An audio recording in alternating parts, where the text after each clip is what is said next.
I think so. All right. Hi, Hillary. Hi, Neely. Nice to meet you. Name here. Nice to meet you. It looks nice and breezy there on the beach. Yeah. Oh my God, wishful thinking. And the Central Massachusetts beach has never looked better. That's right. It was a nice day today. Oh, It was absolutely gorgeous here in Middletown. Really, Yeah. really wonderful. Oh my God. So Neely, I have the same lineup that we talked about the other day. Right? Everything's lined up. Is there any change you want to make, or any thoughts about what you want to start out with, or whatever? No, I thought starting with the Alvin piece and ending with the Carl Or- Vigiani fugue was a very good idea. And Great. whatever comes in between is fine. We'll just talk about it as you bring it up. Yeah, that's excellent. Good. How have you been? I've been great. Now I can hear you, but I can't see you. Oh, that's because I'm not on. Ah. That's good. Good Well, catch. I have been spending quite a lot of time promoting this event. I did notice that the number of attendees has doubled Yes, thank you for uh, that. Yeah, since you sent the message. that's I, great. and I've got lots of people who want to hear who can't come, but they want to see it when it's when it's posted. And I Excellent. have a question. What's the routine for that? Is I think it's going to go up on YouTube. Is that correct? Yeah, we'll post it and we'll give you the link and you can send it out to your friends and what have you.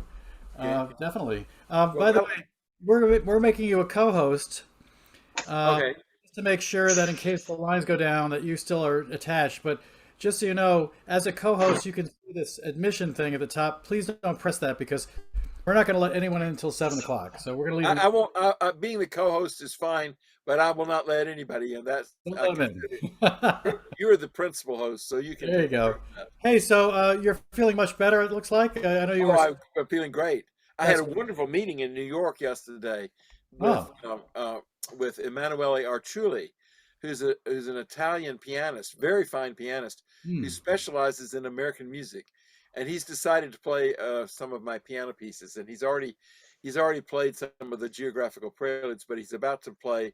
He's in the process of learning the piano rock album, which is about my hardest piece. Wow, So that and must be he wonderful to have someone playing your music. Well, Yeah, it is because I mean, most of my music has been performed, but that's because I perform so much of it myself, yeah, and uh, that's a good thing in many ways because I know what it sounds like, I know what the problems are, I know what the successes are, et cetera, et sure. cetera.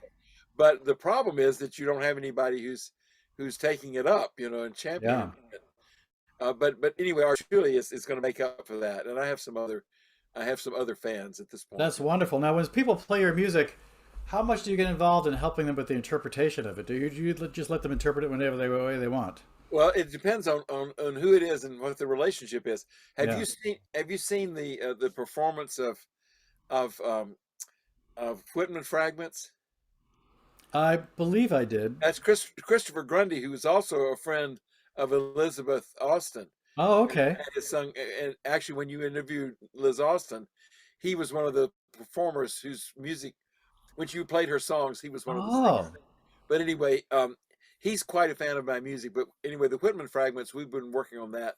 We performed it in public. Oh, I don't know, two or three times. We performed it another, say, four times in house concerts.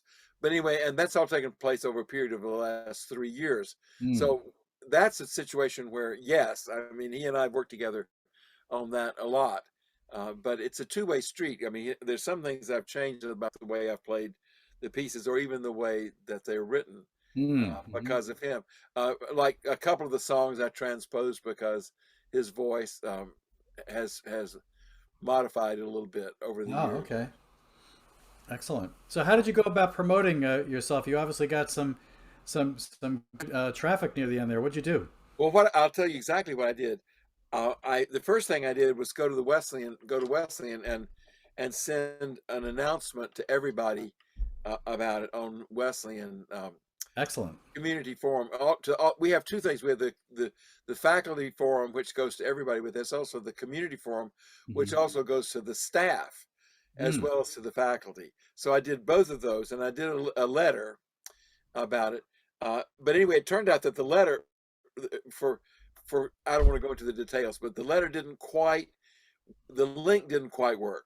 Ah. So that meant that I did it all again Oh, today no. to make sure that the link worked. Yeah, And we'll see how many people from Wesleyan come that's great. take advantage of that. But anyway, I did a double round with all of my Wesleyan colleagues and all the Wesleyan staff.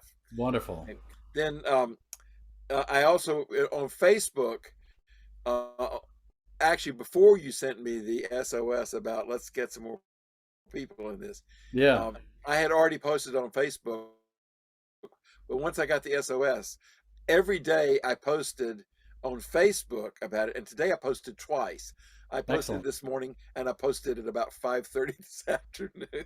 Yeah, So, that's great. In fact, one of the things we have to do is there's something called HubSpot where you can actually schedule these things to happen all through the day. Because the problem is, I don't know about you, but I only scroll down so far down in in my feed. If I don't see it in the first couple of scrolls, I don't keep scrolling. that's So exactly why I did. That's why I kept doing that. But there's one other thing I did that was interesting. I yeah. went to my mailing list on my email account Mm-hmm. because I have my in my address book. I have almost 500 emails. Yeah. And of course, a lot of your friends don't look at Facebook, and a lot of your friends that don't have anything to do with Wesleyan. Mm-hmm. Now, I have so many of those, and I do individual letters. I don't do mass mailing. I Oh do an wow. individual letter, Mm. but I do it so that I can just change the name. It makes it. Yes. But Good for anyway, you. I sent out probably something like 120 Wow. thanks to that. I sent to my entire immediate family, all three of my kids and all the grandkids. Yeah, that's So we see wonderful. if any of them bothered to listen to Grandpa We talk. will find out who we can tell you who attended afterwards. Oh, absolutely. I'm very interested. But I mean, but also there are people who are going to attend from Europe, and the one confirmation I have from Europe. Do you know who John Whiting is? I recognize the name, but I don't know him. Well, Yeah. anyway, he's was a correspondent for KPFA back in the day, but Mm. he's best known probably as a sound engineer. I mean, really, Aha. really high level sound engineer, and he was the sound engineer for Electric Phoenix, he recorded The Plague, Ah. which gives you an idea of the caliber of the. I mean, that's a spectacular recording. Yeah. And there's the voice at the beginning that says, "The year is 1438 or some other year." That is John Whiting. Oh, okay. But anyway, he's in London, and he and his wife are going to watch. He said, "Oh, Wonderful. that's nothing." He said, "We say he's just turned 90." God love him. He's staying up. What time is it there? Like 1 in the morning? No. In London, it's only it's approaching midnight. But Hmm. he said, "Mary and I, we make our own schedule, so we'll be there." I love it. That's great. Yeah. Oh, that's wonderful. So anyway, Tom Johnson. I've invited Tom Johnson. Maybe he'll come, maybe he won't. But anyway, Yeah. there's half a dozen people in Europe I've invited. We'll see who Well, by the shows way, up. there's so much work that you have. I don't even think we've got scheduled tonight to talk about the Bill of Rights or any of that stuff. Oh So, no, we can't do no. that. And that's not No. it's not an honor of an individual. Well, that's However, now that the pandemic is lifting, I'm starting to get people who are really interested in doing the Bill of Rights again. yeah, And excellent. we should remind me exactly where you are physically Uh, located. I'm actually in Windham, Connecticut. Oh, that's right, in Wyndham. Broad Yeah. is the road leads to death. Broad is the road that leads to death. Where does that come from? Is that the Sacred Harp? Yeah, that's Wyndham in the Sacred Harp. Okay. By the way, I know that you're good friends with Barbara McClintock and her husband David Johnson, so they're Yeah. excited to see Oh, you. great. Excellent. Yeah. Excellent. That is Unfortunately, exciting. David can't make it because he has to go to some other thing, but he definitely wants to see the recording. So Excellent. Excellent. I had lunch with Well, him today, in fact. now, Yeah. as far as your benefactors are concerned for this series, you have to impress on them that there are lots and lots of people who are going to see this recording. And Yeah. what was it? The concert of my music, This Is It 2.0, which Mm. was the song cycle and the cello pieces that you're going to play for Yeah. Wolfgang tonight. Hmm. That that concert has been seen now over 450 times, That's which great. which is like selling out the house. It's more than selling out the house. Yeah. And there's another like 700 hits of the individual Whitman fragments that that Christopher has put up also on YouTube. So that don't let them get away with thinking, well, you only had 65 people. No, you're going to have several hundred more people are That's going to great. see this thing. Good. We'll Do let you have them any know. statistics about how many people have seen the one with Elizabeth Austin? I don't know. In fact, one of the problems, well, not a problem, but we don't have a tracker on these things. So we need to do that. That'd be great. Well, if it's on YouTube, we can find it out right away. But now Oh, listen, I have something else to tell you before the thing starts. yeah, sure. Uh, you're associated with the Thoreau Society, are That's you true. not? Yes. That is our connection. That is how we met, and we talked about we were in David Kaiser's presence, but we talked extensively about the Thoreau Society, and I joined the Thoreau Society and sent them a check, and then you sent me the CD. That's how that happened. Oh, wow. Okay. I finally figured it out. Okay. Small world. Oh, that's great. Yeah, Oh, that's wonderful. and Yeah. I like the Thoreau Society a lot. Of course, nobody's been doing Thoreau Society or anything for the last 2 years, but we get it all cranked up again. Yeah. They just had a fundraiser and online, and I ordered a book by Emerson that was signed by somebody, and then I got outbid. I was very disappointed with that, but I did Yeah, what? I got outbid because it's a bidding thing. Oh dear. I Oh was yeah. so excited. I was just around. It was about 8 o'clock at night. I bid on it. I thought I was done because I went way above the asking bid, and I thought I had it. And then at 10 o'clock they closed the doors, and I lost. So Oh, it's but I did get a few other things. I forget what they are now, but like little memorabilia things. But they do a great job raising money online. They're quite good that's at it, good. actually. That's good. It's Yeah, good to know. yeah.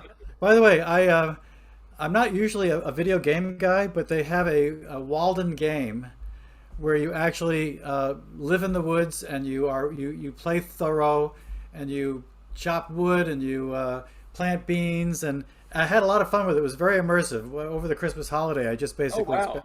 spent a good amount of time just in the woods pretending I was Thoreau. Actually, it was quite fun. But then Well, I that's good to know. put it away. Is this a sort of an adult video game, or would it be good for teenagers? I think teenagers would like it. It's an educational thing too, because you collect all these writings from him along the way. So you find these Uh-huh. books in certain places, and you get to read a little passage, and it's actually quite educational as well. I got to So make a note of this. yeah, it's on their website. It's just called, I think, the Walden game or something, the Walden video Well, game. It's not that expensive. I think it's like $34. I got a lot of pleasure out of it, as Hillary could tell you. I see. Yeah, kept me busy, kept me out of her hair. Uh, um, Speaking of which, I like that new hairstyle, honey. That's a new thing. I haven't seen that before. Well, Yeah, yeah, it keeps fading in and out. I don't. Looks yeah. like I Well, have oh, a horse's tail on here or something. I don't think you've ever done that the whole time I've known you. This is No, new. probably not. Yeah. The new you.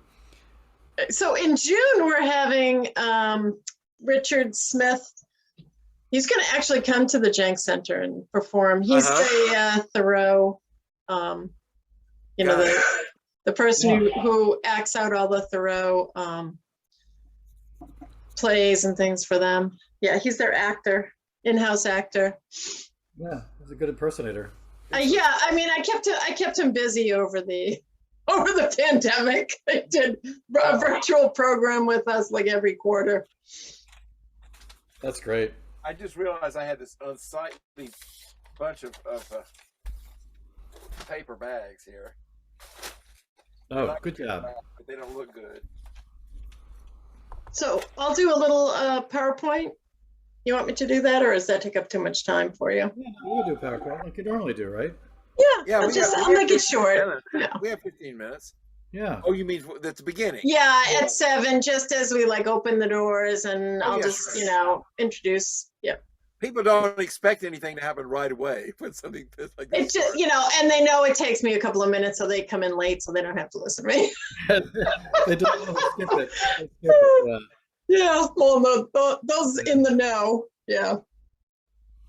Well, Neely, the other thing I want to ask you, if you know any of the fellow composers that would like to be part of this show, I'm booked out through September, but I'm looking for people to book after that. So if you have any Sure. recommendations friends. Tell me who you have in addition to Elizabeth and myself. Uh, let's see. I've got some people you may know. A guy named Bob Neske, Nieske. He's actually a professor out here in Boston on jazz. A guy named Santiago Bosch, Bosch. He's Hmm. actually a friend of someone else we interviewed, Olivia Perez Calamier.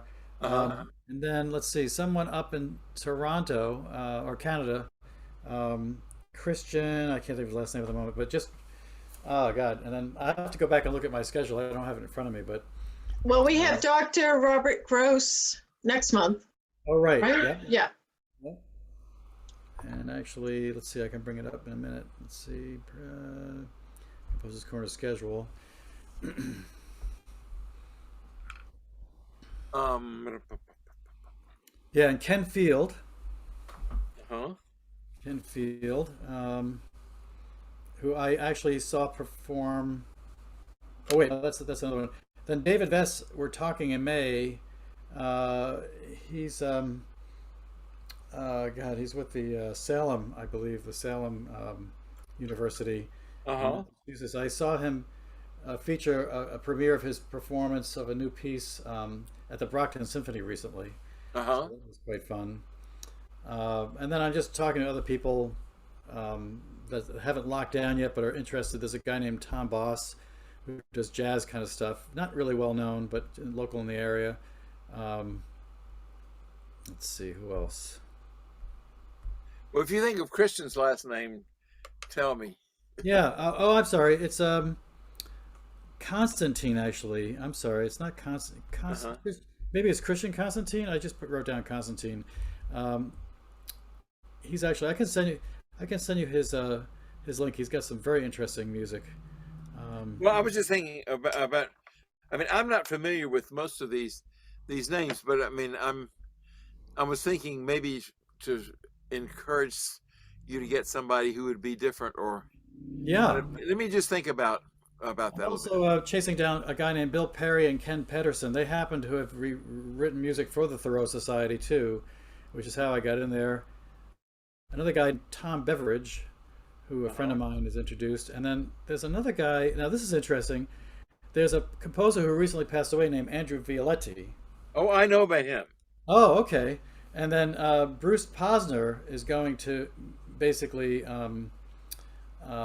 discuss his life and works. And so I'm going to interview Andrew posthumously through. Oh, that yeah, Yeah. that's a very good idea. He is an extremely interesting composer, Yeah. and very I would say individuul voice, very Uh-huh. strong individual voice. Yeah. Yeah. He was highly thought of from Janice Weber, who's a great professor and pianist in Boston, who I respect highly, and she recommended him. We met last year at the we've met multiple times, but we had dinner with her at the Washington amateur piano competition, and she mentioned that name. So yeah, Yeah, he was great. He was really great. I think I know Robert Gross, but I want to see if yeah. And actually, he's online. Robert Gross, was it Robert Gross composer.com or something like that? hold on a second.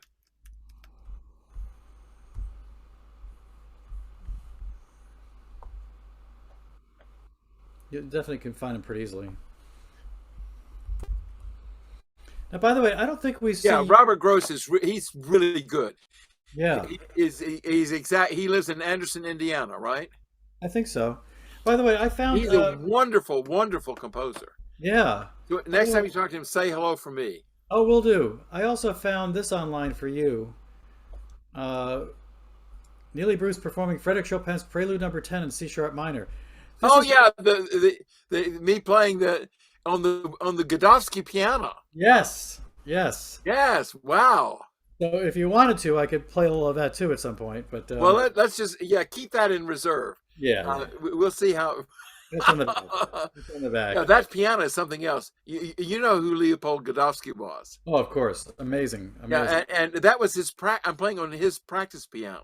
Wow, where is that? It's at Wesleyan. The It is. Godofsky Oh my God. family gave that piano to Wow. Wesleyan, and we have a room where it's used as a teaching instrument.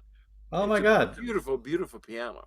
Oh, there's some stuff by Godowski that's just crazy amazing. Oh my God. He's a Wow. wonderful, wonderful composer. Yeah. Yeah.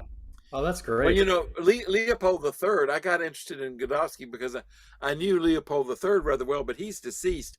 I'm still in touch with Elaine, his widow, and when she lives in Clinton, Oh, wow. Connecticut, but Hmm. also in New York. She has another in New York. Uh-huh. But anyway, the Godowskis are extremely interesting people. Yeah. Yeah. I'm just closing some of these files, so just try to keep my system as sparse as possible here. So we have 76 registered. Love it. Oh, that's gone up. That's just since I last checked. Last time I checked, there were 70. There were 65. Yeah. Yeah, So yeah, That was just like an hour ago. yeah, 76, yeah. So it just shows you it pays to keep plugging right up to the last minute. I bet some Yeah, of it those does, it does. are last minute. Yeah, I sent out 450 emails. And I think the center sends out, one right before too. So I think they have 1,500 on their email list. really, Yeah, they do. did they send out 1,500 emails? Well, they send out a blast. Yeah. Yeah. But you always pick up some people with those. It would be great if you pick up hundreds of people with that, but you pick up a few here, a few You there. do. You do. That's great. Well, we're having a lot of fun tonight. I can just tell. This is going to be great. There's a number of people who said, Neely Bruce, oh my God, it was great to see people come out of the woodwork and call me up and say, Oh, good. Excellent. great, you're going to be Neely. He's going to be so wonderful to interview. I said, oh yeah, I know. We had a pre-interview and it was great. So no pressure, Neely. No pressure. I just put me in front of the camera and I talk. I love it. That's great. I gotta stand. I'm gonna stand up. Okay.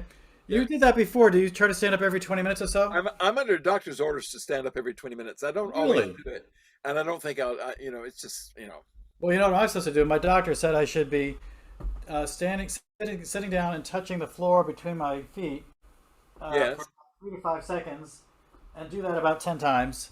How many seconds? 3 to 5 seconds, just to Oh, okay. knock out a little bit because my back is all tight and Yeah, this is my chiropractor. He said. and I missed that yesterday. Yeah. I Okay. didn't do any yesterday. Yesterday was just such a crazy day, and in fact, I was supposed to be going to physical therapy, and I had an emergency meeting for a client, and I just had to cancel the whole day. So Aye. it's just one of those things. So it's been a crazy week for me so far. Well, 5 minutes you're is waiting in the waiting room. Well, to put myself in the mood for this, I listened to most of the partita for Roy Lisker, Oh, great! and I listened to everything on your list Excellent. except for the plague. I didn't listen to all the plague, No. but Well, I love just the plague. I just love the title alone was great. well, right now it's very timely, Oh yeah. and the piece when it first came out, was the plague was the first really big outbreak of AIDS. Oh. And there were people dying left and right, and there were these halfway houses. This is a kind of gruesome thing, but Yeah, there were yeah. these halfway houses of people, and they would listen. People were dying, and they would listen to the plague, Mm-hmm.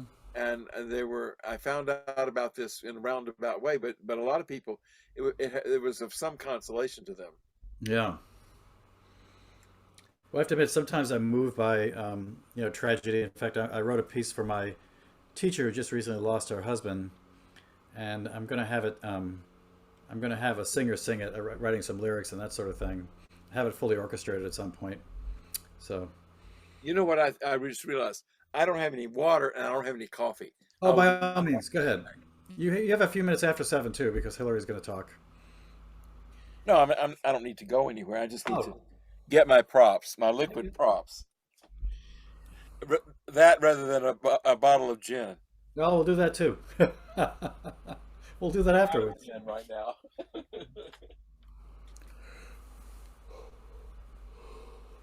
I like your hair, sweetheart. That's a whole new thing you're doing there. That's like you're a whole new woman. You're on mute, by the way. Do you know you're on mute? Yes. So last time I didn't do the introduction. How did that feel for you? No, do the introduction.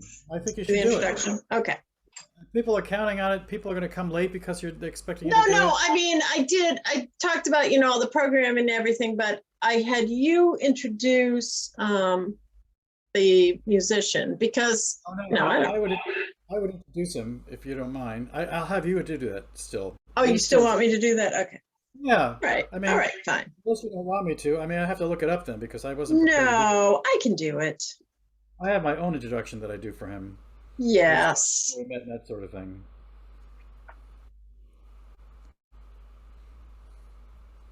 But if you want to, I have it in front of me. I could also read it. It's up to you. I mean, I don't know which works better. Like if I don't know. Like I'm just trying out new things. I don't know what feels better or sounds better or seems better on the video. I don't know. Like I'm just asking. You're the one, going in and then putting it on YouTube. It's easier to kind of cut me out. I'll do it. I'll do it. Right? To cut me out and then you have that, you start there. I don't know. Like I'll do it. If you can make sure that you pin us to the dashboard so people can see us. You'll take care of that then, right? okay, so I'll pin both of you. Let me just see. Am I gonna spotlight both of you? Because I don't or pin. There's a difference, isn't there? Spotlight for everyone. Say You again. want a spotlight for everyone. Pinning's just you. Okay. You want a spotlight so everyone can see it. That option is what you want to do. Okay, so make sure you're close to that microphone or I can't hear you. Well, I'm close now. Is this good? That's good. But Okay. if you back up from there, I can't hear you. Like this is not good? No, I can hear you. I don't know what it is that I just wasn't able to hear for a I'll second. make sure I'm on top of it. I have to admit, I use the microphone because when I play piano, that's necessary. It probably isn't necessary for this, but I use it anyway. Yeah, But it's there's more a slight delay, and I don't think it's on my end because my internet right now is working really well. So I don't know. Are you sure that's not? It's That's not like what? gin to me. So Gin speak is also Hillary's favorite. when you're talking, Andrew, make sure that you speak slowly. Yes. Sometimes you're very fast, and because on this end, there's just a slight hesitation, so I don't want people to get confused. So take your time. Oh, okay. Which they may be seeing. I don't know. It could be my internet. I don't know. Am I a bit of an echo? No, it's just a slight hesitate, just a slight one. And so it just see, right now I couldn't hear that. There's like something in when you lean to the side, I can't hear you. But I hardly leaned at all. I know, it's so weird. There's like a pocket there where I can't hear you. Okay, so it's 7 o'clock. I'm gonna put on my PowerPoint. Okay. All right. And I'll let you want to let him in? Okay.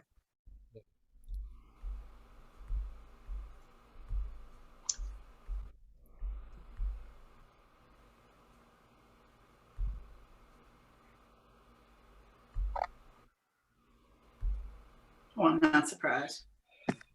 See, your picture is not there. Well, that's okay. You don't I'm want. seeing it. I'm seeing it just fine. All right. So I guess people are not muted. Hit continue. No, with it, yeah. Can you mute them? try to find the mute button. I don't see it. Oh, mute all. Okay, here we go. Yeah, mute all. I can't see it on my end for some reason. Okay.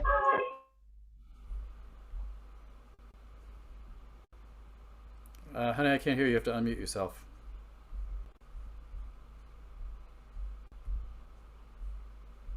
Hillary, you have to unmute yourself. Okay. All right, so good evening, everyone, and welcome to the Jenks Center. This is Neely Celentano. I'm the Community Event Coordinator. And we're so excited that you're here this evening. We're really going to have an excellent show. So I want to start out by saying thank you for the generous grant that the Cummings Foundation has given us for the next 10 years. And also the Winchester Senior Association, they also participate, so we want to thank them too. So just a little bit of housekeeping, light housekeeping for you. Please be aware that this event is being recorded. If you don't want to appear in it, you can turn off your camera now. And also, if you have any comments during the program, would you please put them in the chat function? And then at the end, Andrew will address them. So we thank you for that. Please stay muted during the program. And you will receive an online survey. And we do ask that you participate in that because it is part of the requirement for the grant. So thank you for filling that out. So in May, we have an in-person, which means it'll be at the Jenks Center in Winchester, Massachusetts. For those that aren't in the area, it's West Side Story with Deborah Block. That's on May 3rd at 7 p.m. We have an in-person one-woman show with Cheryl Fay. That's on the 7th of May. That's Ruth Bader Ginsburg. And then on May 10th, we have a virtual Composer's Corner with Andrew, our host, and also his guest, which will be Dr. Robert Gross. We have a virtual tour with the New Bedford Whaling Museum on the 17th at 4 p.m. Wales Today, and that will be the tour. We'll see how that is. We have an in-person at the Jenks Center in Winchester, the Horseless Carriage musical event with Diane Tresh. She is a singer and also a historian, so very interesting. And we've had her before, so we're so excited to have her back. So in April, we have on the 19th, an in-person maritime concert with David Coffin. We have an in-person Beatles concert with the Forever Fab, and that's on the 24th at 3 p.m. We have a virtual Herman Dudley Murphy, The Unity of Beauty, Art and Frame with John McConnell, who's an architect, and that's on the 27th. And that brings us to this evening. We have our virtual Composer's Corner with guest Neely Bruce and our host, Andrew Celentano. So we're so thankful to have both of you here this evening. Thank you so much. And I'm going to stop sharing the screen and turn it over to you.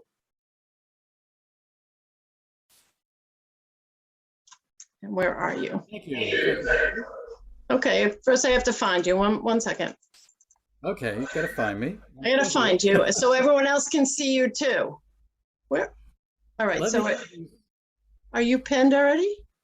No, I don't think so. You're gonna, well, you want to spotlight me and spotlight Bruce. Yeah, okay, there you are. All right, I couldn't see you. All right. Neely, when you were a little boy, did the teachers give you a hard time because you put down Neely Bruce and they'd say, you put the name backwards, it's gotta be Bruce.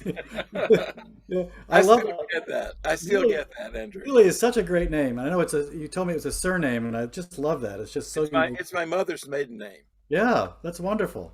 We actually named our daughters Sutton and Regan after family names. I think it's a great thing. Sure.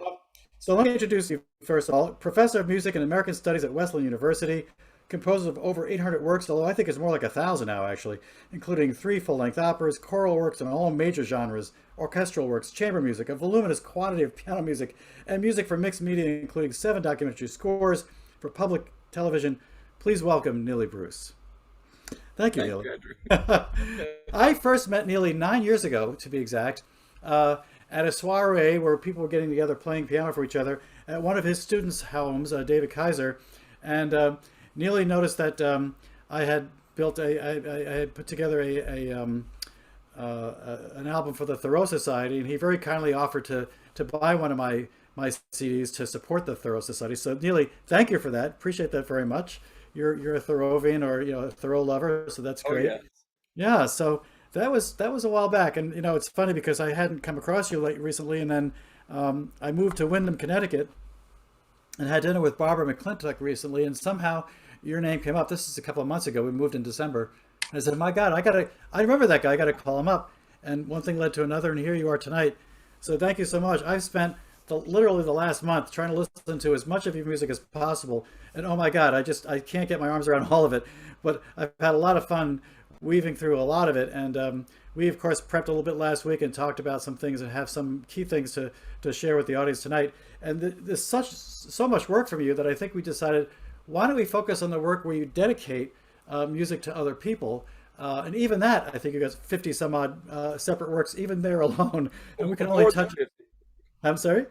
More than 50. More There than are 50. There Yeah. are 40 of these friendly fugues alone. Yeah. Lots of other pieces that are Before we dedicated. get to music, I'd love to find out a little bit more about you. So I know that last time we talked, I detected a little bit of a Southern accent. So you're from the South originally. I was born in Memphis, Tennessee, and I grew up in various small towns in Mississippi, Alabama, and Georgia. My mother was from Mississippi. My father was from Georgia. The simple answer is that I'm from Birmingham, Alabama, but I didn't move there to the Birmingham area until I was 6 years old. And And so then does, I stayed there for some time. I graduated high school from Indian Springs School, which is 15 miles south of Birmingham. I went 1 year to the Eastman School of Music, and then ah, I transferred back to the University of Alabama. I finished my bachelor's degree there. Then I went to the University of of Illinois for my graduate degrees. But I consider myself a Southerner, even though I've lived in Middletown, Connecticut now more than half my life. yeah. Now, do you think some of that background affected your musical tastes at all? Were you exposed to, some of the Southern playing or, Oh, banjo? absolutely. Well, Yeah. I grew up in the Southern Baptist Church, which of course is a great place for singing, and so everybody sings. Congregational singing is really great. The choirs are all really great. You have a lot of attention paid to music. I grew up in a situation where there was someone who played the organ and someone who played the piano all the time. And I also have relatives who, this is an interesting thing. My mother's uncle, whose name was Frank Hemphill. My grandmother was a Hemphill. That was her maiden name. But anyway, my great uncle Frank, whom I never met, was a much in demand fiddler at country dances in Mississippi. Oh, wow. And I think that at least genetically, I'm predisposed to really enjoy traditional fiddling, and I do. And I also have cousins on my father's side who performed as the gospel quartet in their youth. Uh, they were my Baldry cousins, and they performed as the Baldry Trio. So I have that kind of music in my background from the very beginning. And of course, one accumulates as things go along. You hear more popular music, you hear jazz, you hear this, that, and the other.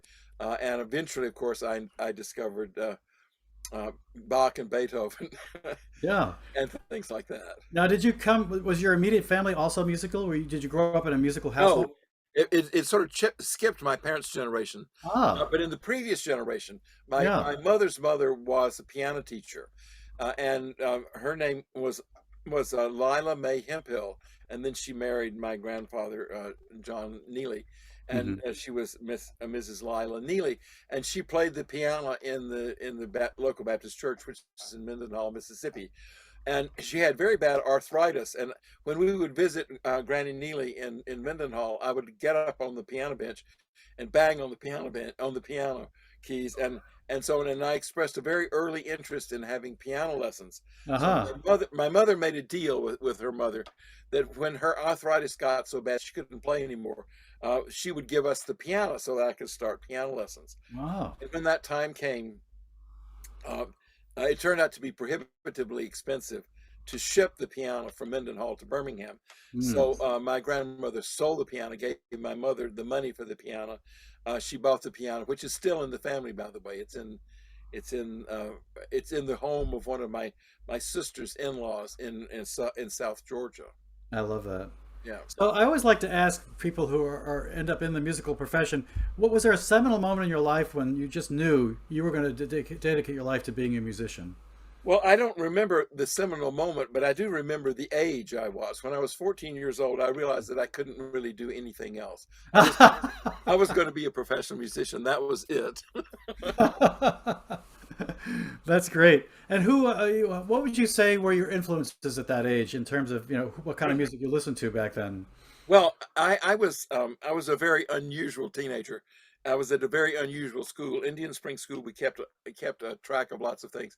I was interested in new music almost from the get-go. I remember one Saturday morning, it was Indian Springs is a boarding school, and one Saturday morning, a bunch of the students, including myself, got together on a Saturday morning, and we listened to the complete works of Anton Webern.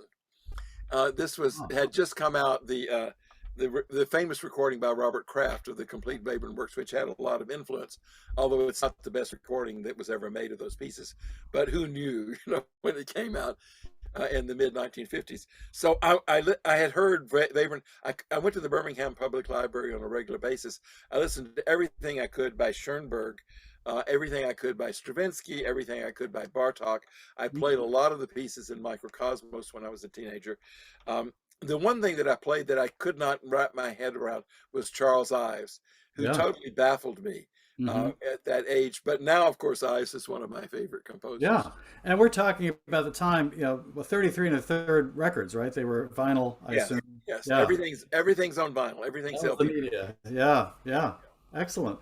Well, let's get right into it. We have a lot to cover tonight, and I'm going to pull up a series of things here. So let's start with, just bear with me for a minute. I got to share the screen. Remember to share the sound. And I should say in advance, I apologize on some of these. SoundCloud may pop up an ad without warning, and I'll just shut the sound off of that. But let's talk about this first one, which is your friendly fugue, and it's not showing up here, but you can. I thought we were going to start with the string quartet for Alvin. Oh.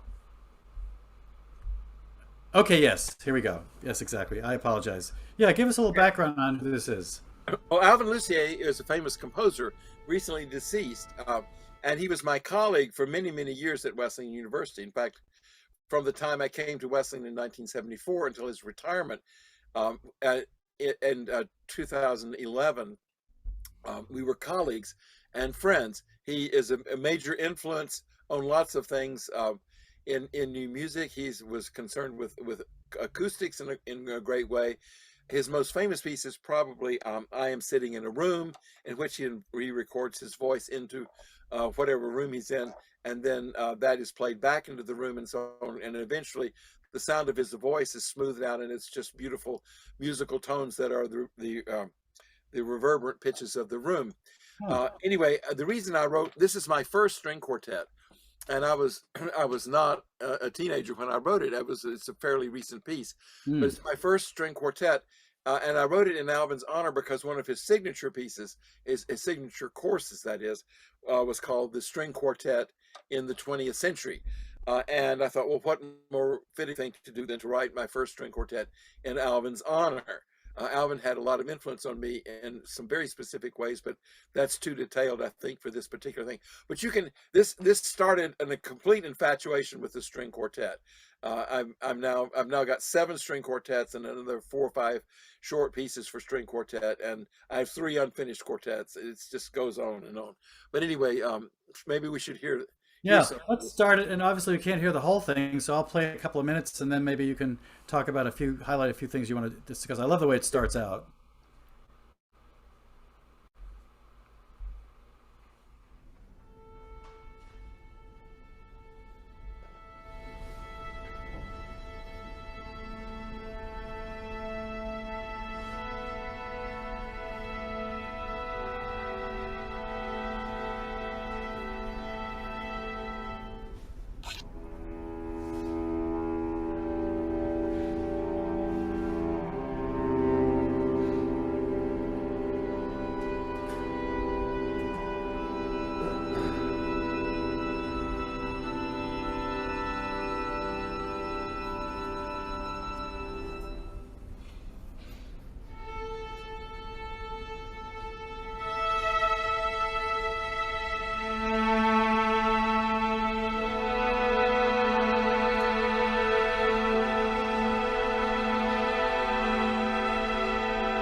I love the way you started out by, it almost sounds like they were tuning up. Yes, that's complete serendipity. Yeah. I just realized my phone's not muted. I'm gonna be muted.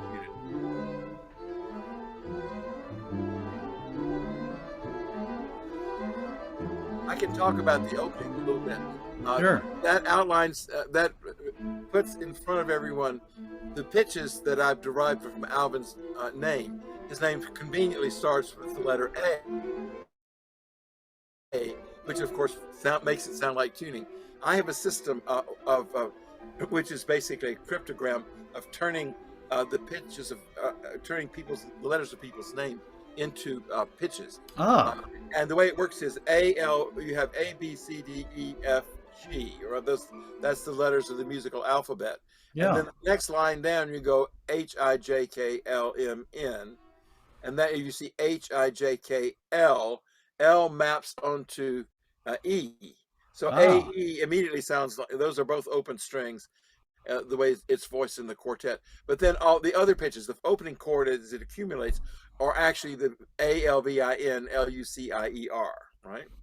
And that is also used as the basis of the little triplet motive that you have that's going on when we stop. Da da da da da da da da da is a sort of animated version of fragments of those same pitches of his name with other stuff going on. That's anyway, the name comes in and out. Sometimes it's used and continuously as a melody. There's a kind of fugato section later on where there's a little bit of contrapuntal treatment of it. But Alvin was not a contrapuntal composer, and counterpoint comes and goes in this piece, shall we say. It's much more about sonority. Maybe if you could just play the last minute or so of this, just to get the idea, because it starts to sound like Alvin Lucier at a certain point. Okay. And their acoustical events take over rather than pitches. There we go. That's very well. We're back to the A where we started, but you'll hear it starts to move around a little bit. No.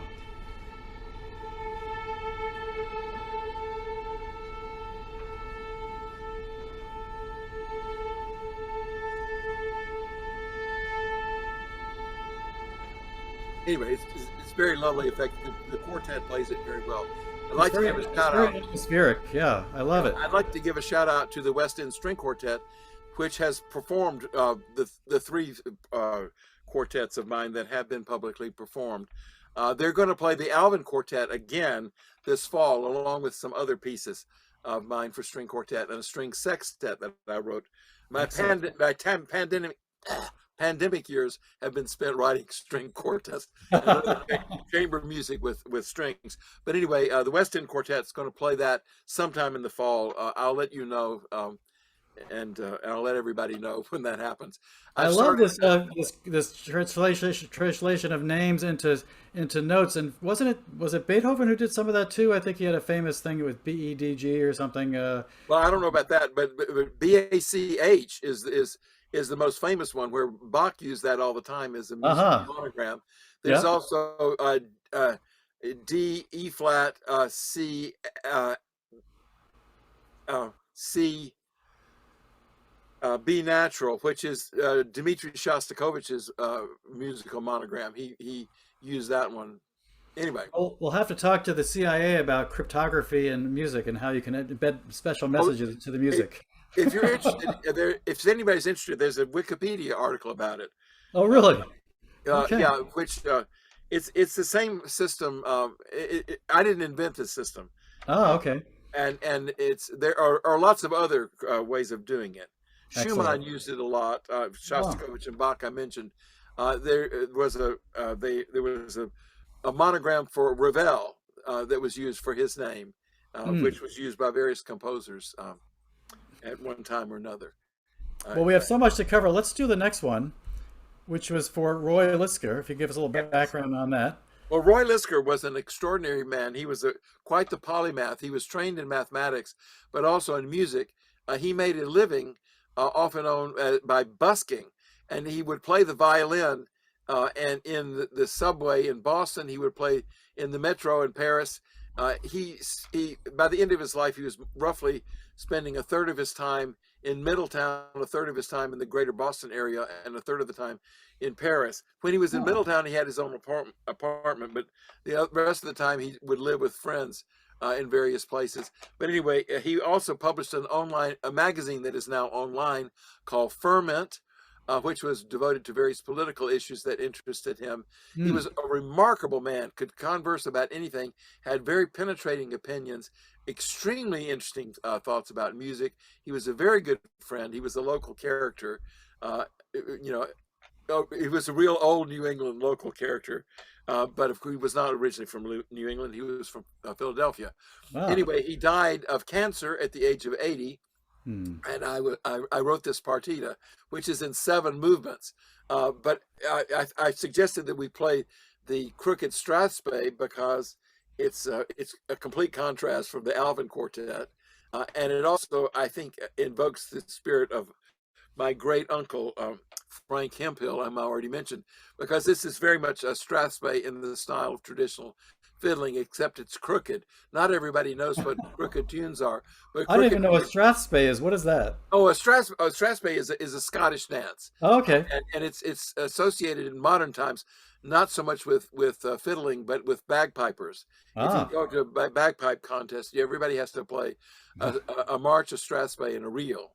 All right. Well, let's hear this partita for Roy Lister.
What I love about this is it's just so whimsical, and it's got to be hard for the violinist to play it because there's some deliberate dissonances that are very comical, but also could be unnerving for the player to find out, am I in the right key or not? You know. Well, that's true, but it's Yeah. also, the whole bowing style, the strathspey part of it, is there's a contrasting trio section like thing that's happening now, and that's much more like conventional string quartet playing. So the performers have to go back and forth between the more traditional, sort of heavy bowing style and the lighter, more classical encore style.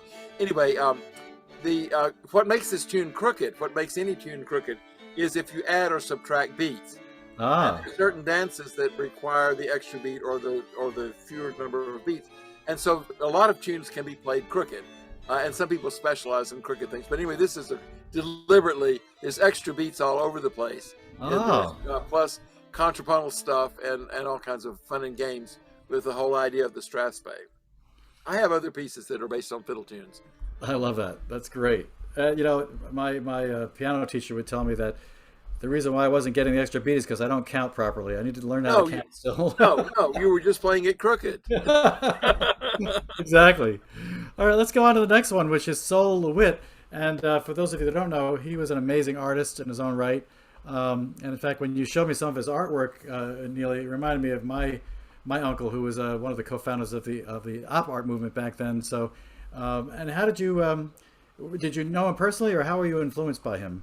I did shake his hand once. He was very close to Alvin Lucier, and there was a collaboration at one point in Wesleyan between Sol LeWitt and Alvin Lucier in a big exhibit at the Zilka Gallery at Wesleyan.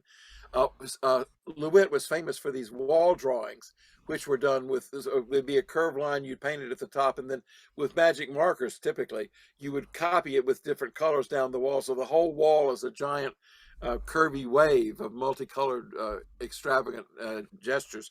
Hmm. Anyway, I did shake his hand at the reception there, but I never met him, and I regret this very much.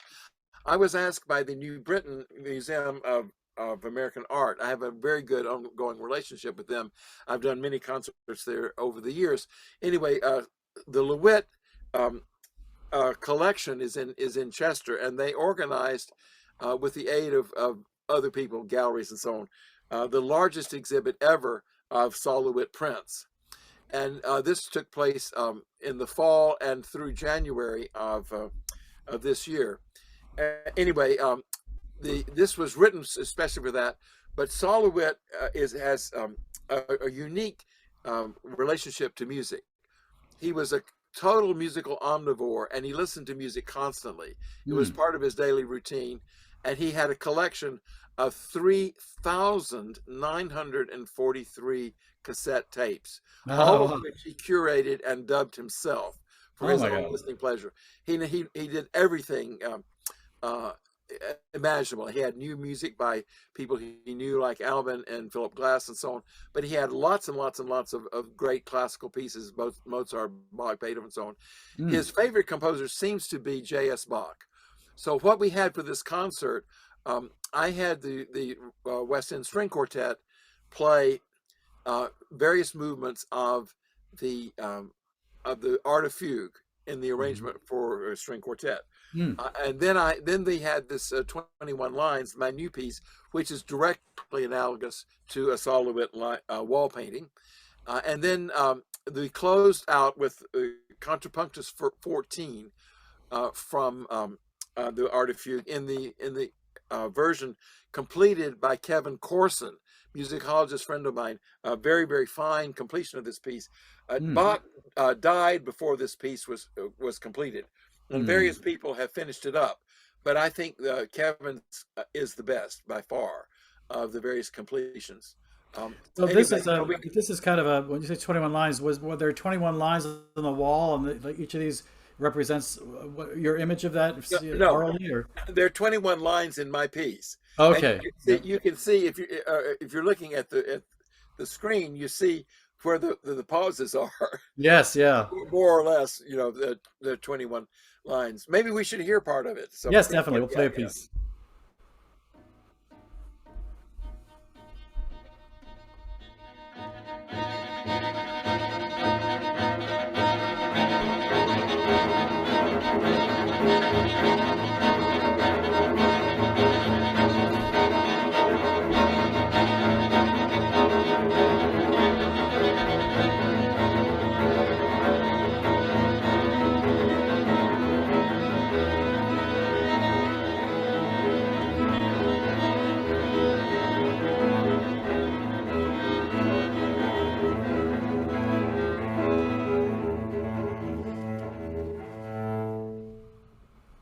That's the first line.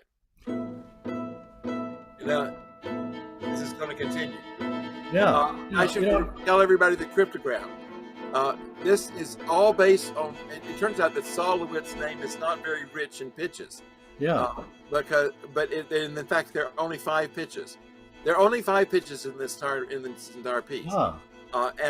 But you don't miss the ones that aren't there, because it's basically about the sonority of it, the different ways you can voice those 5 pitches, and so on. And it always starts off with the pizzicatos, which get longer as the piece goes on.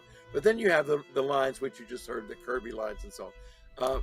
What I always thought would be fun, Neely, is to have a performer like yourself in a museum, a modern museum, and just literally improvise what they feel as they look at these walls of color, and just play whatever they feel at that moment. And this almost to me sounded like it was a kind of like that, but that's count me in. I would love to do such a thing. If we have any museum curators listening in, wouldn't that be great? I think that's great.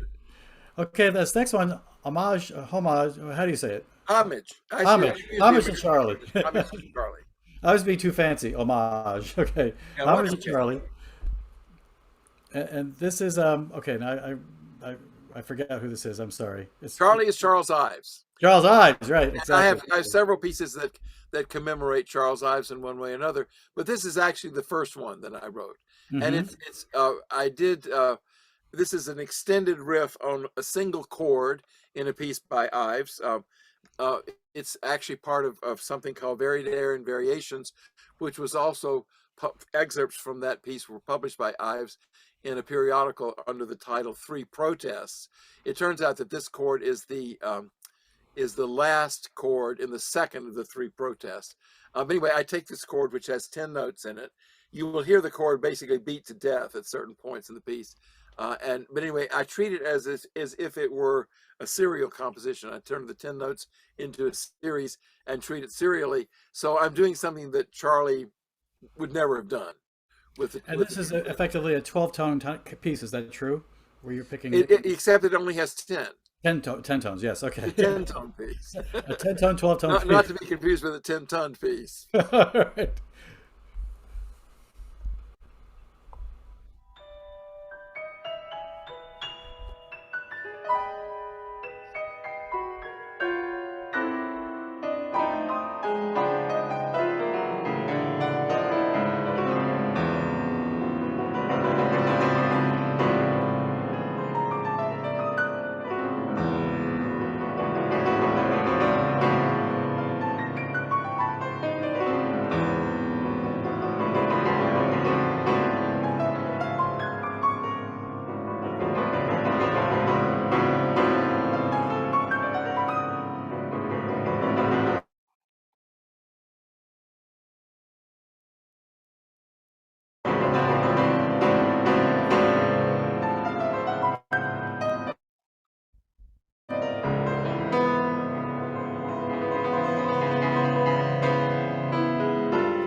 What I love about this is even 10 tones, it's limitless what you can do with it, right? Absolutely. Sequences are infinite.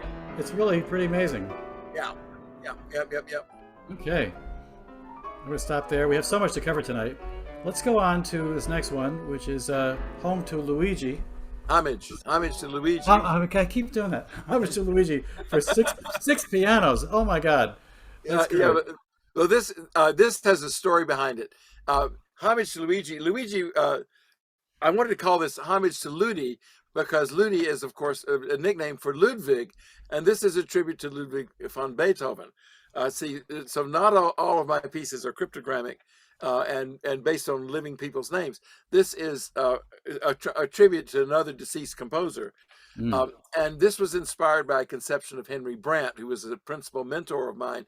And I learned a great deal from him about all kinds of things, including orchestration.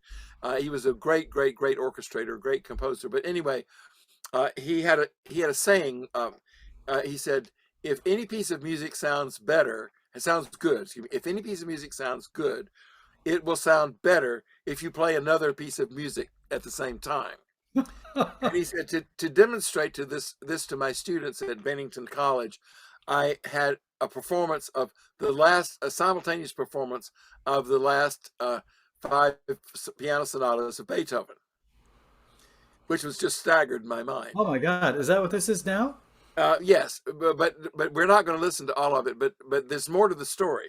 Yeah. I finally had the temerity to ask Henry, "Did you really do that?" And he looked rather sheepish, and he said, "Actually, I use phonograph records."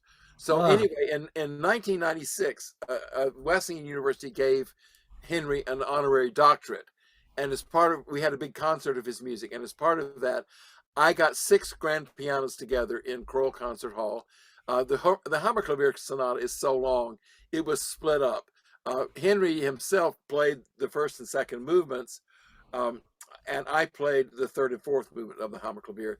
But I had other pianists play the other pianos, the other late Beethoven sonatas. So what this is, and it's all coordinated by timing and who comes in when and blah blah blah. This is a giant collage of the last 5 piano sonatas of Beethoven, but with the Hammerklavier split between two two pianists. So what you will hear is the beginning of Opus 111, and then you'll hear the other sonatas come in. And when the Hammerklavier comes in, that's Henry himself playing. And at that point, we can fade it down, and I'll talk more. I love it. Let me know when that is. Sure.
One of the other sonatas has just been done.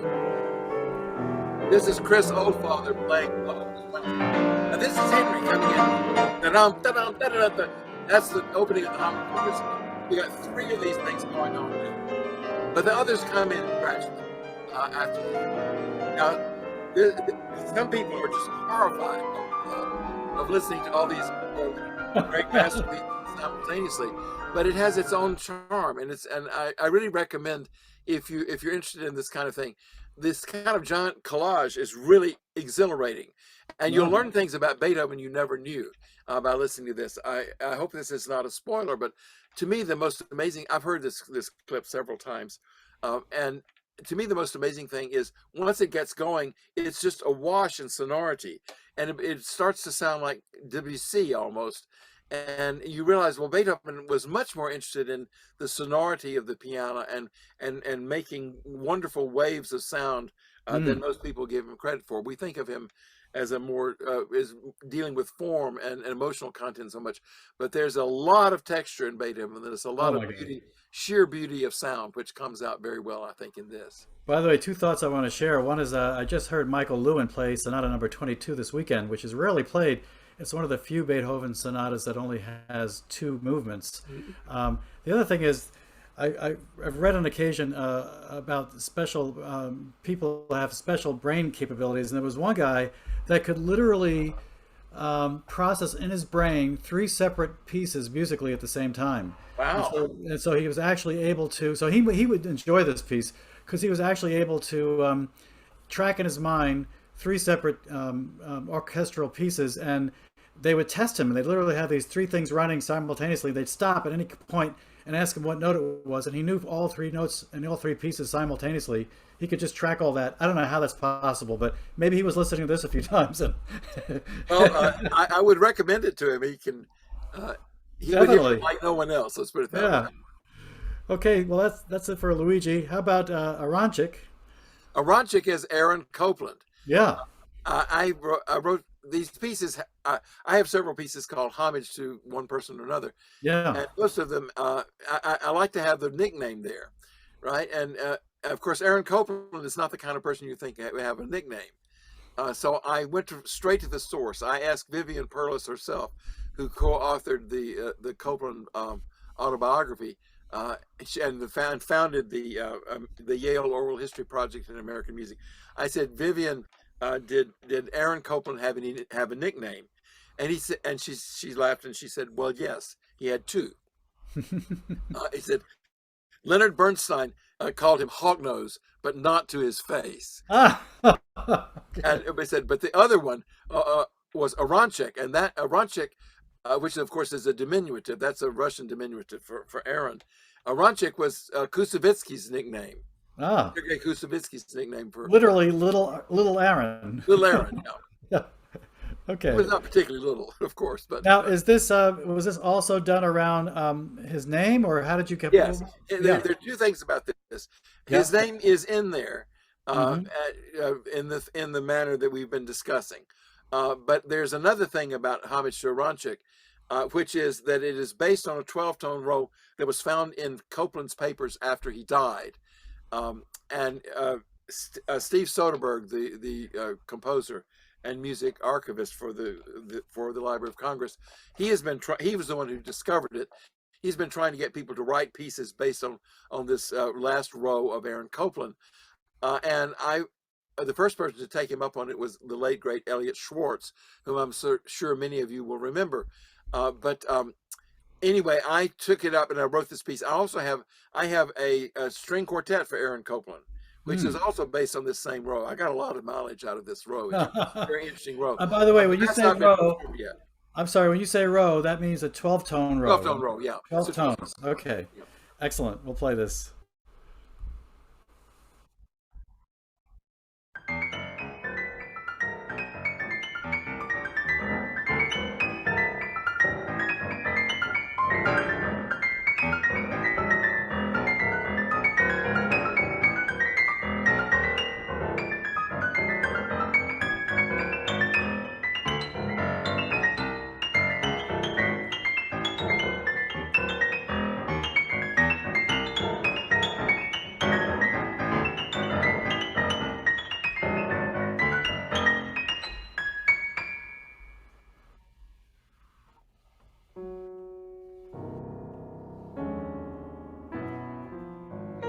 This is a study in extreme contrast.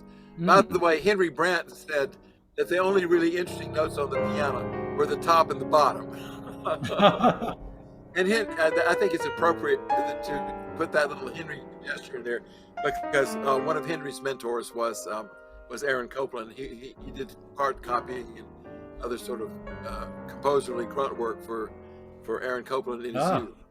You know, I have to admit, when I was in high school, I went to Lakeland High School in Shrub Oak, New York, and Earl Groner, who was our orchestral leader, premiered one of Aaron Copland's pieces, and Aaron was in the audience. At the time, I didn't realize how significant that was. He was just some other name. You know, I wish I'd appreciated back then what I was experiencing at that moment in my life. Well, he Okay, was this a wonderful next, composer. huh? He was a wonderful composer. Oh my God, yes, definitely. Okay, how about this one now? Grand March for Orchestra and Incidental Chorus. This is another homage to Ives. Ives quoted all kinds of things. He quoted Beethoven, he quoted Brahms, he quoted all kinds of popular songs and hymns and one thing and another, but he never quoted anybody about any of the music of Mozart, and he didn't even like Mozart very much. So I decided to make up for that and I was invited to do this, to write a piece in homage to Ives for orchestra, and that this would and to incorporate. I said, well, I'm going to incorporate all the Mozart quotes that have been there, but Ives never did anything based on Mozart quotes. So maybe are we going to start where the march comes in? Well, where would that be? Well, I can't remember. We Right about here, maybe? right about there. Let's see. Yeah. Yeah, Okay. it's a giant collage. Yeah, that is pretty good. Yeah. It's a giant collage of excerpts from the last seven operas of Mozart, which with emphasis on the abduction from the seraglio. Oh, wow. Okay.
I could listen to this all day, but we do have to move on.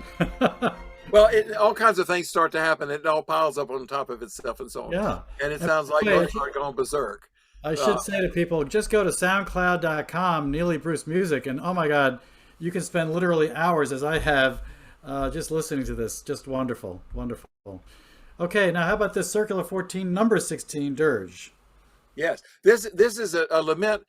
This is a piece about the career of Aristides de Sousa Mendes, who was a Portuguese diplomat in World War II, who issued a whole thousands and thousands of tens of thousands of illegal visas to get people out of occupied France into Portugal, where they could go to safety outside of Europe.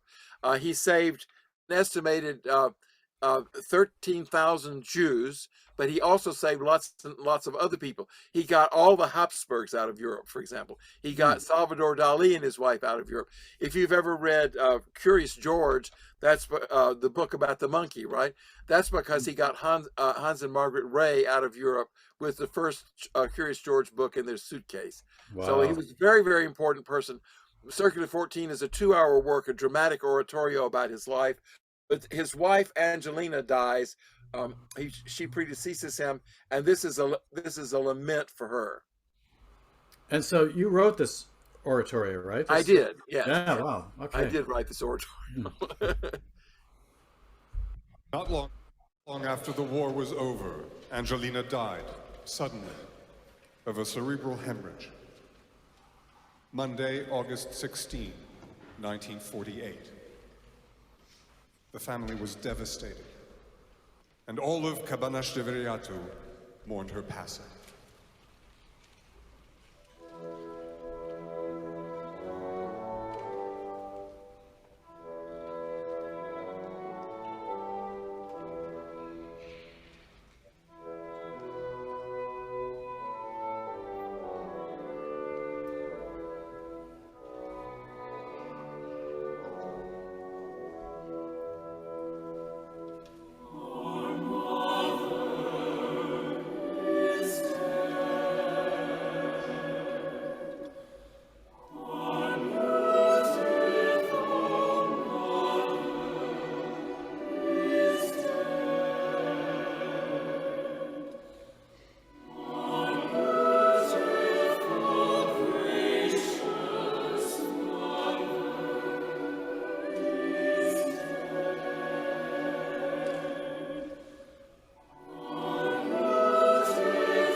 Neely, this is absolutely beautiful. How do you come up with the melody lines for this? How did you think about the harmonies? Or is there a discipline of deliberately working within the minor keys, or what is it? How did you go about coming up with this haunting melody?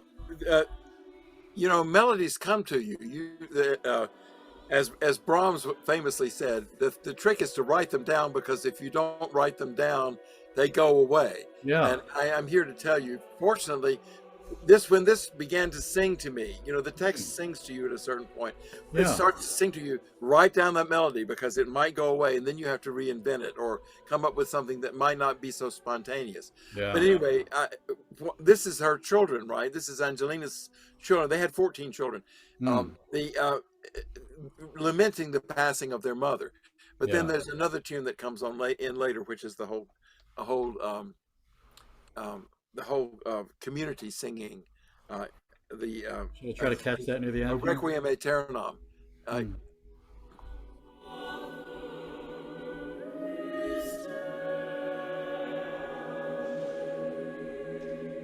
This is the other chorus singing Anjali.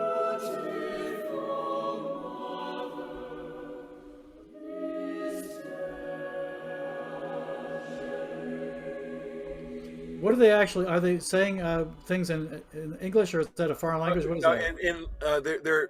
It moves into Latin at the beginning. The children sing, our mother is dead, our beautiful mother is dead, who nourished us and who supported our father and helped the refugees and so.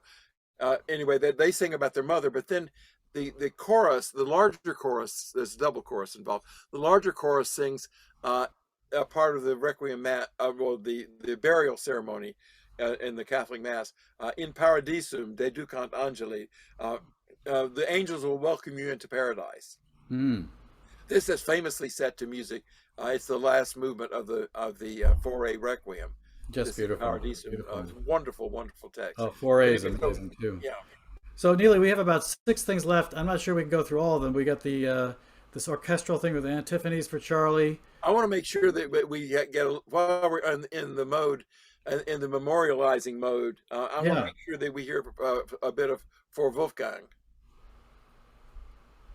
Which one was that now? Do I have that I in can't here? remember where it is.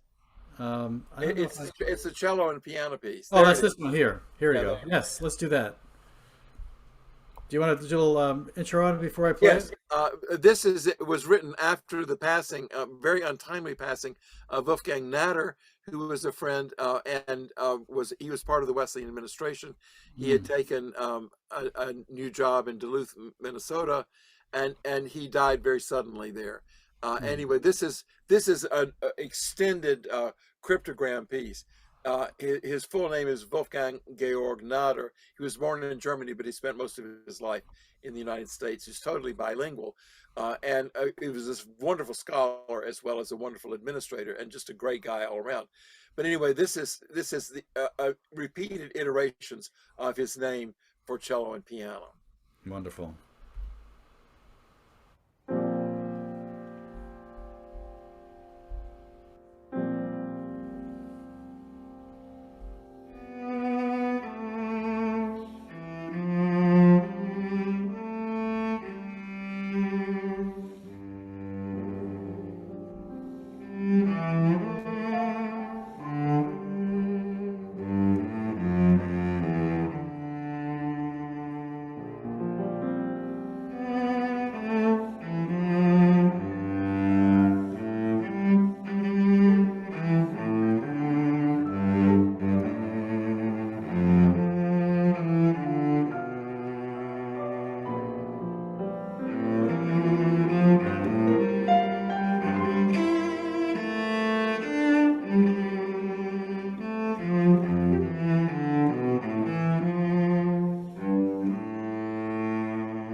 I would like to thank Alex Waterman in particular for playing this piece. I'll put his name in the chat. Yeah, Wonderful, very, wonderful very cellist. beautiful. Very And nice. plays other pieces of mine, but I think this is pretty remarkable. Just wonderful, Neely. What a tribute and legacy for that individual. Just the way you've basically done these wonderful things for these people. I think it's just amazing. Very, very nice gesture on your part. Well, thank you. I've been blessed to have many wonderful friends, and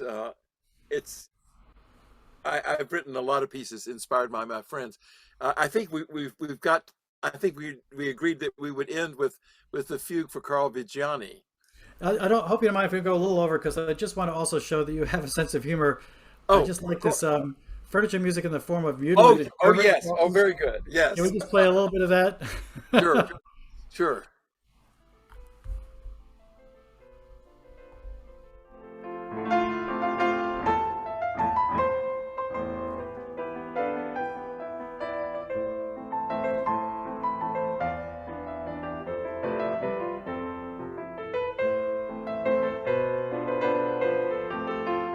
Very complicated piece, although it may not sound like it. It's a giant random collage of excerpts from Schubert waltzes, which I've loved my entire life. I first became aware of these wonderful pieces when Leon Fleischer played played a group of Schubert waltzes in Birmingham, Alabama. And I was in high school. I heard him play this, and I also heard him play the big B flat major sonata. But anyway, we played a wonderful group of that. As people will remember, there's also the Valse Noble Sentimentale of Ravel, and there's the Liszt Soirée de Vienne, which is based on the Schubert waltzes. So anyway, this is a completely sort of crumpled up version. I just love it. It's just write this. a lot of fun. A lot of fun. Then you also have Oh yeah, the ballet. Yes, people have to hear the. This is even more, I think, much more amusing. In its way.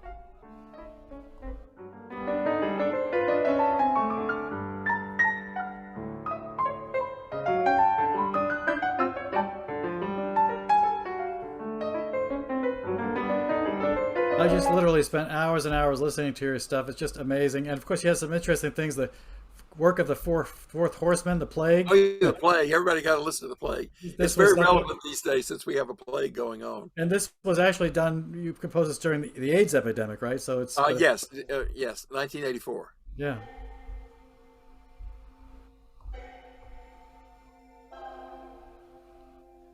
This is the bells of Florence ringing out the passing of various people from the plague. It's all made by the sounds of electric phoenix. The year is 1348, or some other. I'm sorry, it's made with the sounds of what? Electric Phoenix, the singers. Oh, But okay. let's hear this voice. This is important. Sure. Our heroes, 4 Florentine rock musicians, are unable to get down to serious rehearsing. There's more than the usual amount of noise in the street, and a lot of bells are ringing. This is the voice of John Whiting, who recorded this. He's the recording engineer, a sound engineer for Electric Phoenix, and he is on this Zoom call. From visiting from London. Hi, John. Welcome. I have to go to the hairdresser's soon. Go on a little bit and let's hear a little bit. It becomes a rock beat. You mean that Johnny Boccaccio? Yeah. Oh, I'm sorry. It's gonna try to get me to I don't know what it's doing there. Hang on a second. I don't know why it's doing this. See, try not going so far. Okay. No, it's No, for it's just some reason. okay. Let me just see if I can Here we go. Try that. All right. No, I'm sorry. Oh, that's okay. Well, Yeah, anyway, it move on, becomes a move great on. big rock thing. I call it this piece of rock phantasmagoria, and I have some really good rock musicians, London rock musicians, are playing once it gets going. You can hear it. It's also on YouTube. Somebody put it up on YouTube very recently. We want to end with this, and let me just make sure I can make it work without registering. Yeah. Okay. Do you want to talk a bit about this? Yes, Carl Vigiani was a retired professor of French at Wesleyan, and he's one of the first people that I met. He and his wife Jane. When I first came to Wesleyan, they were absolutely wonderful people. He still remembered very fondly, one of the great professors of the old days of Wesleyan. After he retired, we became even closer friends because I discovered how much he loved Chopin, and I would go down and visit the Vigianis and play Chopin nocturnes and one thing another. And Carl, back in the day, I played the Chopin B minor sonata, and he liked the way I played that very much. And he says, he said, Neely, when I die, I want you to play this at my memorial, which turned out not to be appropriate because there were lots of family members there, and his army buddies from World War II and all kinds of other things had to happen at the memorial. But I said to the family, I will play a recital in the chapel at Wesleyan in memory of your father. And I did. And it was all Chopin and my music. I played some of the nocturnes. I played this fugue. I played some other pieces by Chopin, one thing and another. And I closed with the B minor sonata. So I did honor his request, but not immediately.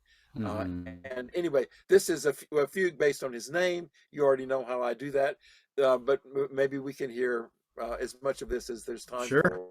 Yeah. Because it would be nice to hear one piece in its entirety.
That's wonderful.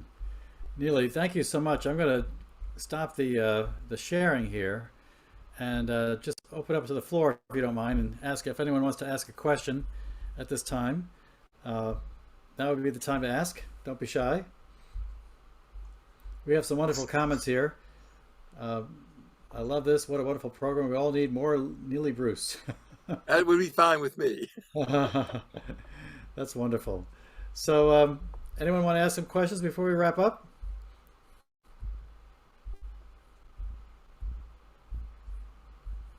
No? Okay. David Vaughn has a question. Oh, he does? Okay. David? Do we have to unmute him? You can unmute yourself and just say it. Yeah, I was typing it. I'm a miserable typist. I'm looking. I like to follow the sheet music for something, and I know that it's proprietary and things like that. But if there's some little niblet of something that I can watch and listen to at the same time, I'd love that. Well, That's the only comment I have. Yeah, we couldn't juggle everything. It was either have the music or, because I don't have anything that pairs up the scores with the. I know what you're talking about. Yeah. But we had to have the music rather than the score. Thank you. I'll ask a question. When a lot of this was your music was focused on structure. For example, the use of the form with the names and the repetitive lines with the connection with the notes. Right. When you construct a piece like that, and you have the formula, the architecture, do you ever then are you ever concerned about what it sounds like, or is the adventure simply having put this form together to see what it sounds like? Or do you ever modify it because you would prefer the sound to have a different sonority than it came out? This is Avi Nelson talking, right? Yes, it is. Thank you for that question. Well, to me, music, if it doesn't sound good, why bother, right? So the answer is yes. If it doesn't sound good, you change it and make it sound good. I like these fugues have been endlessly tweaked, right? And all these pieces. I made a big, well, not a big, but I made a significant change in the fugue in the string quartet for Alvin Lucier. I don't want to go into the details, but that was the suggestion of Alex Waterman, who's helping me edit all my string music. Anyway, he said there's certain passage really didn't contribute anything. He said it annoyed the hell out of him. I should just take it out. And I listened to him. I said, you're right, Alex. And I took it out and I didn't miss it at all. So yes, I want my music to sound good, but I want the structure there too, because I don't think that these things are mutually exclusive. I mean, if you look at the composers who are the ones that we consider great in common parlance, Beethoven, for example, there's nobody else has any greater mastery of structure than Beethoven, but it all sounds good too, and that's the point. There's also the thing that as Mozart's father said, you should write music that will appeal to people and will sound beautiful, but you should also always have things in your music that will be appreciated by the connoisseur. And that's true of Mozart, right? It sounds absolutely gorgeous, but there's always something there that the connoisseur will appreciate, in addition just to sounding pretty for the audience. There is something about 12 tone that's very intellectual too. That I think I could see the challenge of taking these 12 notes and doing something interesting with them, and knowing that's the challenge. I found it intellectually very interesting to listen to, which is not something I appreciated, even a few years ago. So I could definitely see that. Well, that's very interesting. When I was in undergraduate school, I got interested in writing serial music, and when I went to graduate school at the University of Illinois, that was all the rage, right? It was in the mid-60s. You were supposed to write serial music. The big composers around were Boulez and Stockhausen and Milton Babbitt and so on, who are very fine composers, and I like their music a lot. So, but anyway, when I got very interested in other things, one of the big turning points was to discover the history of American music. First, in the person of Anthony Philip Heinrich, the Beethoven of America, whose music I've also put up on my SoundCloud account because I'm one of the few people who plays it. But anyway, Heinrich led to an investigation of all kinds of other American composers, doing the opera Rip Van Winkle, for example. I conducted the opera Rip Van Winkle by George Bristow. That was the 20th century premiere of the piece, and so on.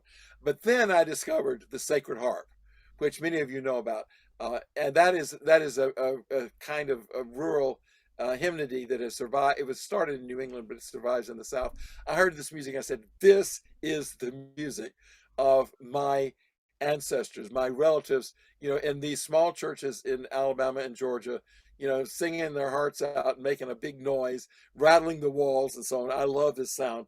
And I started singing that a lot.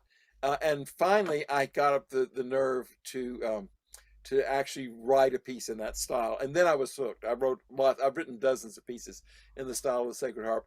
And I'll mention one of them in particular, which is specifically in the style of William Billings, the first really great American composer. Boston native, died in 1800. And I have set the Bill of Rights to music in the style of William Billings. That's on my SoundCloud account too. And my most listened to piece of music is actually my setting of the First Amendment. And I'll tell you a very brief story about that. I made a point when Henry Brant was in his old age. I made a point of going to visit him in Santa Barbara as many times as I could. And one of my jobs when I was there was to spend some time walking with Henry. He was under doctor's orders to walk every day for an hour. Hi, Kathy, how are you? Henry's wife, Kathy Wilkowski, is here with us tonight. Anyway, shout out to Kathy. But anyway, Henry, he conveniently got out of the house for an hour to let Kathy do some other things.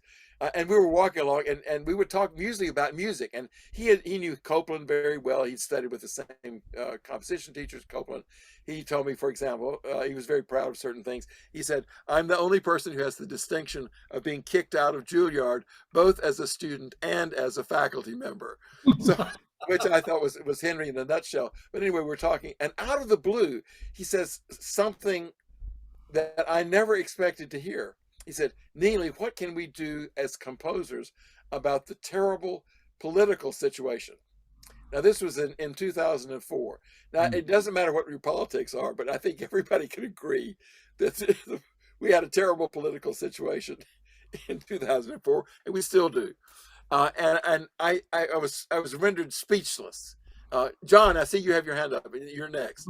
Okay. But anyway, Henry rendered me speechless. I thought for about 20 seconds, and I said, "I'm going to set the First Amendment to music," thinking that it would be picked up in schools and people would learn more about our government from singing the Bill of Rights. Well, it's been performed a lot. It's my most performed piece, but it has not been picked up by schools. But anyway, that is related, I think, to your question, Avi. John, you have a question. Yes, for those who have an interest in Neely's extraordinary rock cantata, which becomes more contemporary with every passing moment, there is a sort of condensed version of it made into a PowerPoint presentation on YouTube, and do not listen to it if you are in a mood of depression. No. Okay. On the other hand, sometimes misery loves company. You can check out Whiting's writings. It's Whiting's hyphen writings, right, John? Mm-hmm. Yes, yeah. If you just Google Whiting's writings, you'll find me there somewhere.